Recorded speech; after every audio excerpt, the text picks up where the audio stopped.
You're listening to a CNA podcast.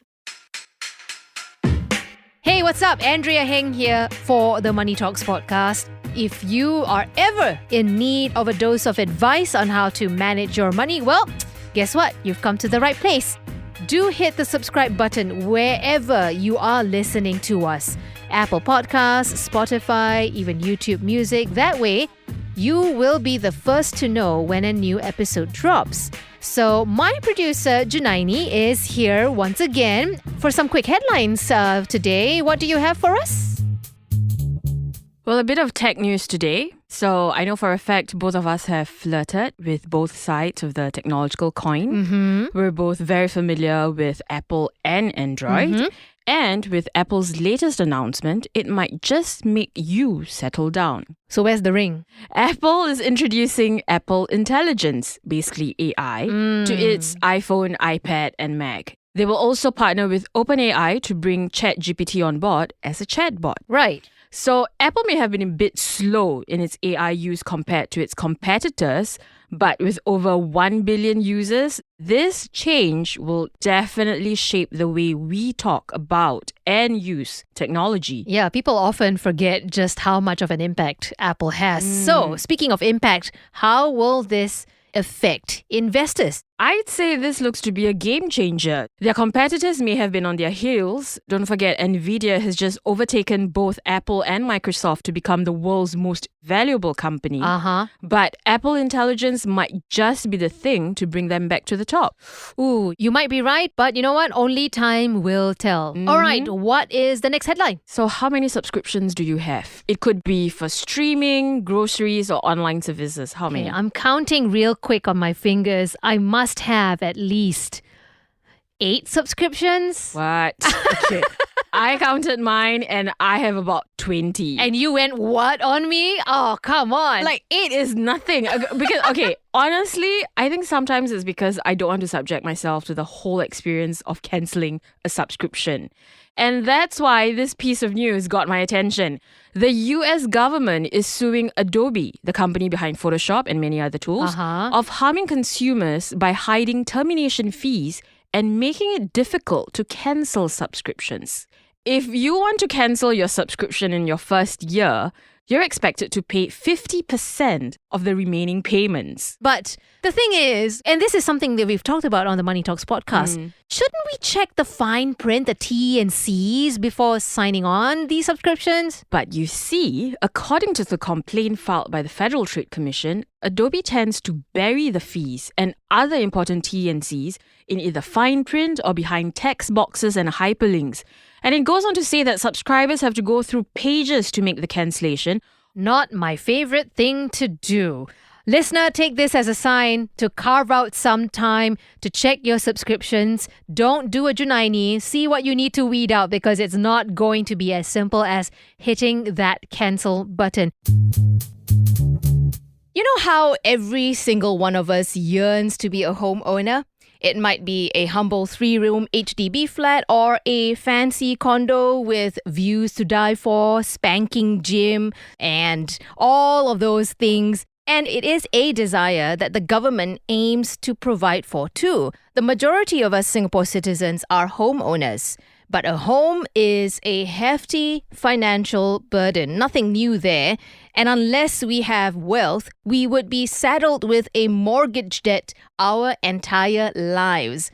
I was 38 years old when I bought my second home. And looking back, I'm not sure I really made the most sound financial decision. It's an HDB flat with a decaying lease in a prime district. Already all the financially unwise things you can think about when it comes to buying a flat. And obviously I was out of my depth. So I wish I had someone to sit me down and explain the ins and outs of how we should be choosing a home, what in the fine print of the mortgage loan we should be looking at, and knock on wood, what if we don't have an income to service it at some point? So with me now to help is David Baey, co-founder and CEO of Mortgage Master. Hello and welcome. Hi. Okay, just to prime everyone for this conversation. So say I've just started work and my partner has as well. What should our home budget be? Should we do modest first and then upgrade later, or just go for the dream home and then stick with it and then retire there and just live out the rest of your years there? I do not want to temper anybody's dreams. It really depends on what you decide to do with your life. Right. These days is about fulfillment, satisfaction, the work-life balance. Let's say you just started work, so 3,500 each. Yeah, okay, around there, yeah. So 7K family income. So to be fair, I would say because it's your first home, you start smaller. Okay. Look at the bright side, obviously, that as you work in life, your income will increase as well. Oh, yeah, for sure. Yeah. And that's when you think about upgrades in life as well, right? Correct. So if you're having that kind of income, the BTO cap is 14K. Please get a BTO. Why? It's a bonus from the government. Anybody who buys a BTO, whether it's a 3-room, 4-room, or 5-room, the worst case scenario is to make $150,000 when you sell it. Worst case, wow. Or 100 plus. Yeah, so yeah. you get that bonus already from there to start off your life when you upgrade to 4-room to 5-room. Even if you got a 5-room to a better area that you like. Most of us buy an HDB flat. In this case, they can pick between a loan from HDB or a bank loan. Now, assuming I know next to nothing about mortgages, which should I go for? Okay, very simply, if you can qualify for a HDB loan first, not last, take the HDB loan first no matter what. What do you mean by first versus last? Okay, so to qualify for a HDB loan, it's the same qualifications for the BTO. You need to earn 14K and below. But when you buy a resale HDB flat, you can also get a HDB loan if you earn 14,000 as a family unit or 7K single and below. So get the HDB loan first because of the pros and cons, which I'm going to tell you right now. Okay. Okay, so the first pro, 80% loan compared to the bank's 75% loan. Okay. And if it's a BTO or even a resale, you use as little cash as possible. Everything can be used from your CPF OA account. And if, say, you are 30 plus years old, okay job, you already have 150K in your CPF. You want to use it. Why? Cash is very important because when you buy a HDB and you just bought one, renovation is a lot of money. Oh, yes. And then your toilet bowls, your your fridge Yes. and stuff, right? Hey, those things add up, man. So these things add up and you want cash for that. And home loans are the cheapest loans. Security, secured loan. Yeah. Personal loans, credit card loans, you don't want. So you want to get cash for that. Ah, okay. So- So you just want to ensure you have liquidity for all the Correct. other stuff for the house. So I'm from Mortgage Master. I make my money from bank loans. But my own HDB BTO, zero cash upfront, zero. Wow. And so I paid everything using CPF for my first house. And as I was younger then, that was awesome. So I spent all my money on renovation. Instead, yeah. So you don't really have to worry about having cash on hand for the loan, Correct. for the mortgage. And that is the main pro of a HDB loan. Right. The cons, which the cons are actually the pros for the bank loan, right? Sure. Okay, so the cons is this. First, you are forced to wipe out your CPF OA and leave 20,000 inside per Yes. person. The reason why that is a con, because over a 10-year period, data says a bank loan is actually cheaper than a HDB loan. Sure. And if that's the case, you rather your CPF earning you the minimum 2.5%, where rather than paying off a bank loan, which is, well, before 2022, HDB loans was like 1.2, 1.4% from the bank. So you can earn that 1% difference. 100K is 1,000 a year Yes. from our wonderful CPF, right? Yeah. So that's a con. Other things would be if you sell your HDB in the future, Right. and then you buy another HDB and take HDB loan, you are forced to use half of your proceeds for the new HDB. That's right. That's what happened to me. And that became a rather big con. It's a con in a way that you don't have the flexibility of using those funds for the house. But it's a pro because it comes back to you ultimately if you want to think about the Well, CPF strategy. Yeah, you plan your money, you want to enjoy life, you want a nicer renovation, Yeah. and then suddenly you realize, hey, I got a HDB loan means I have to pay back this money into the house. Yeah. Which is conservative, it's good, it's discipline. You don't get to enjoy that much, right? Yeah, that's true. I think Yeah. it depends on how you view and handle money. That being said, though, David, should interest rate be the sole deciding factor for choosing between an HDB loan and a bank loan, or are there other things that we need to consider as well? Firstly, you have to understand bank loans. So bank loans, a lot more pros than cons if you have enough cash flow, Okay. right? Because it's lower interest rates. The worst case is 75% loan, that's all. So a bank loan versus a HDB loan, interest rates, well, it should be the most major factor because Sure. you want to save the most money over a 25 year period. Now, assuming I'm going to shop for a bank loan, there's a long list of mortgage loans out there, right, to choose from. you fall into the trap of option paralysis Oh, almost. wow, yes. How do I know what's right for me and my property? What questions do I need to ask myself? The lowest rate may not be the best rate Why? because of the options needed. Okay. Do you want to have an option to pay down your loan faster during the lock-in period? Mm-hmm. Do you want to have an option if you are refinancing to sell your house? So there's penalties if you do it during the lock-in. Right. Is your loan today at the brink of subsidies? So if it's the brink of subsidies, it depends on what rates you choose. You have to take a conservative rate because you can't refinance again in the future and get the subsidies for legal fees. Okay. So there's a lot of factors to consider. And that's where a good broker will come and ask you, like you say, what questions should you ask? I would ask you the questions, your needs first, then your wants, and then, okay, this should be the rate for you. And then my opinion on the interest rate market. Like, interest rates are supposed to drop. The question is how fast, how slow. So there's 2 years fixed rate with a 2-year lock-in, and now there's 2 banks with a 2 years fixed rate with a 12 months free conversion. So if interest rates drop faster, you can change your interest rate package internally in 12 months, not wait to 2 years. So within the same bank? Yes. Okay. I want to talk about loan tenure because you talked about the lock-in period, whether there's an option of a shorter repayment period, for example, or perhaps even a lower loan amount. So say if I have a substantial amount of cash, reno is sorted, it's within budget, should I then consider a shorter repayment period or a lower loan amount? The first question as a banker, which I was last time, is can your money work harder for you elsewhere?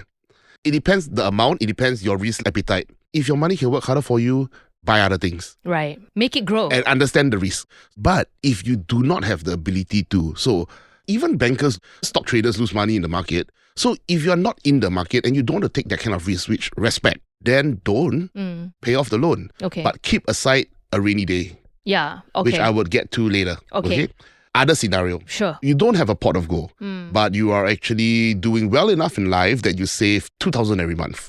So one is lower the loan amount. Yep. The other one is lower your loan tenor. Right. So instead of saving 2,000 every month, 24,000 a year, then end of year or end of lock-in period, you pay off 20K. Yeah. So if you really want discipline, right, lower your loan tenor Right. to make the installment that much higher. I asked you this because I have a friend who decided to take on the strategy of, we bought a BTO in Yishun back in the day. We chose to take a very short repayment period so that we can just finish paying off the house and then we just have the freedom to sell it later on at a higher price and all of that money comes to us. It's pure cash.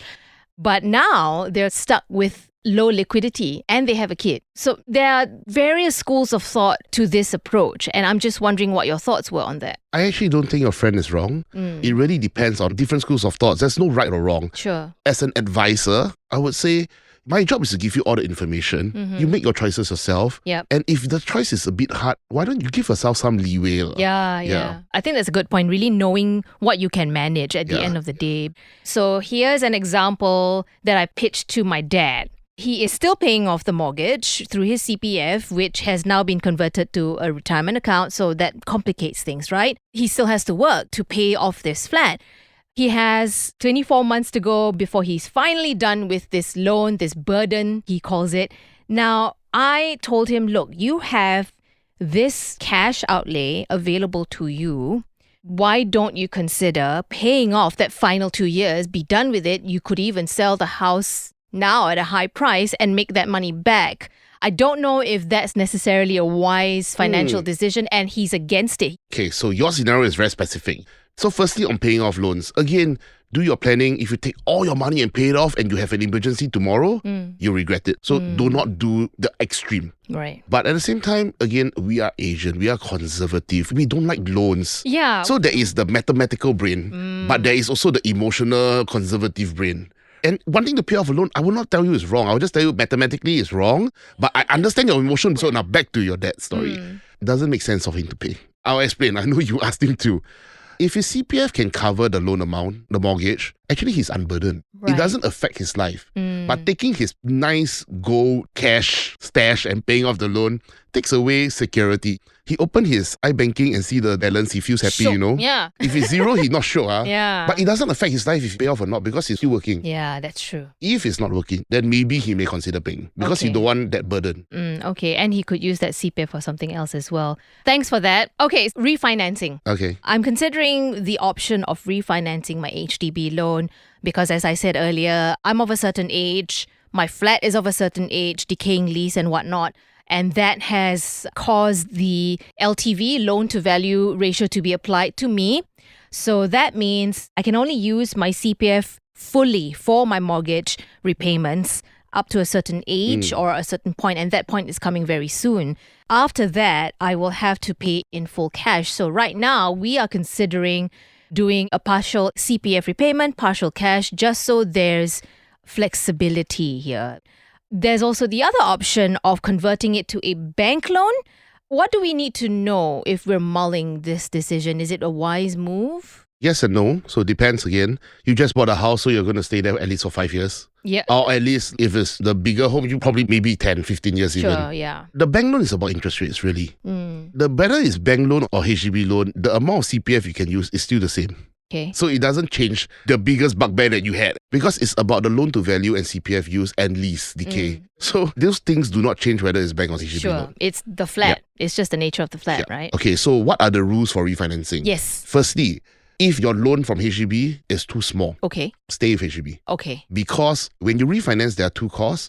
Lawyer fees are like 1,500, 1,600 and valuation fees is like 200-300. Oh, wow. So that's 1,800. Why do they have to do that? Lawyer fees is because when you have your title deed, is your name on it. Right. The bank's name need to be on the title deed now as well. It's a security. And then there's a lot more things that a lawyer does than other than that. But that's the most easy explanation. Right. Valuation is because the bank is taking your loan. They have to value your house. Because it's basically a fresh transaction. Yeah. And if you're lending your friend money with a Picasso painting, you need to see whether the Picasso painting is worth that money to lend your friend that money, right? Example. Okay. So these two costs, however, if your loan is 250K and above, the bank will pay that cost for you. So it's waived. Not waived, they pay it for you. You stay with the bank for 3 years, is waived. You leave the bank within 3 years, you pay the bank back. Your loan needs to be 250K and above to even make it worth it. And this is across the board in Singapore. The 3 local banks. Okay. The non-local banks will be 300K and above. Okay. If you think about it, right, if your loan is only 200K, so lesser than 250, 200K, I save you 1% is $2,000. Your cost is $2,000. Then you may as well not refinance. Correct, right? Yeah, yes. so it's all maths. When you refinance, then again, things to consider. If your loan is still 500K, then you know you can refinance many more times. Yes. Because you don't reach 300K until like 15 years later. Right. Or 10 years so later, it's right? the amount of loan that's left Correct. before you refinance that they look at. My job is to make sure you save money, not lose money when you refinance. And course. it's not just interest rate savings. I have to see the admin costs and everything. So wonderful thing is the bank covers all the costs. So your interest rate is just very easy. Oh, lower interest means I save money. That's all you need to think about. Okay. And I believe you can move from an HDB loan to a bank loan, but not the other way around, right? Yeah. Okay. So that's obviously why you should take the HDB loan first. You if always you can. take it first because you want to save your cash, as we Yes. mentioned just now. Yeah. Then you have options. Pros of HDB loan, save cash. Yeah. Pros of bank loan, over time, if you bother, is cheaper. Imagine you take the HDB loan first, Yes. then you refinance immediately. And then you you got save the even best of both more. worlds. That's right. Yeah. Okay, something for me to think about. All right, so when it comes to the private property sector, something that I found out about is something called the term loan. When and how is this used? Okay, firstly, the term loan is releasing money from your property that has either you've paid a lot of money off, Right? or the value has increased tremendously. Okay. So again, there are many terms. It's called term loan, equity loan, gear up, remortgage. All these things are just taking equity from a security. There's technical terms. Take money from your house. Okay. Yeah. Private property owners, the loan interest rates are the same as a home loan interest rates. There's no difference. But the governing calculations are different. Okay. So I'll just give you the reasons why in 30 seconds, right? So let's say your loan left 300K, your property 1 million. Maximum loan to value, LTV is 75%. So that's 750,000, okay? When you buy a 1 million house, you can borrow 750,000. Right. And then you can use 200,000 CPF and 550,000 cash. Oh. So that's when you buy a private property, 5% cash, 20% Yes. CPF, 75% loan. Yes. But when you remortgage and take money out, it's 75%, less of CPF use, less of outstanding loan, then you can have that leftover. So if you have a 1 million property, 75% is 750K. I less off my loan now, 300 only. So I still got 450. Then you found out my CPF and my wife's CPF use 450. I actually cannot take anymore. Oh. Yeah. Right. So if you always use CPF to pay your loan, right? you will not be able to take much equity loan in the future, term loan in the future. Right. Unless your property value went from 1 million to 2 million, now, which is not impossible in Singapore, but that's the other part. So if you want security for future users of money, let's say very valid users, my son can be doctor, but NUS don't accept him and have to go US accept Ivy League school. Yeah. Okay, I need $500,000 now. Okay, fine. I think that money is worth for my son's future. Sure. I will, take it from the house. Okay. Yeah, so these are normal things that people do, or take money and buy stocks and bonds. Sure. Yeah. And that's fascinating. This is something that we can't really do with an HDB flat. You can't. I like that you can't, because HDB is supposed to be conservative, it's government controlled, it's government subsidized.